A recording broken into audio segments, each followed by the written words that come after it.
မလာခြင်းနဲ့ညချင်းတွေပလဲတွေမြို့မှာကွယ်အယောင်ထောင်းနေလေတဘာဝလာပါရီလေတကယ်ကျင်းနေမင်းတို့ရွယ်ငယ်ငယ်လေးတော့မှမွေးရင်တော့မှပျော်တင်းနေ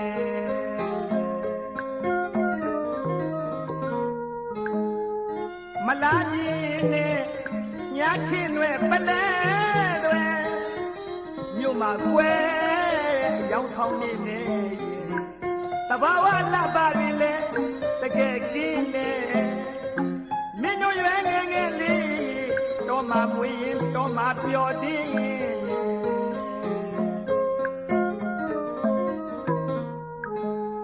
တော်လာတော့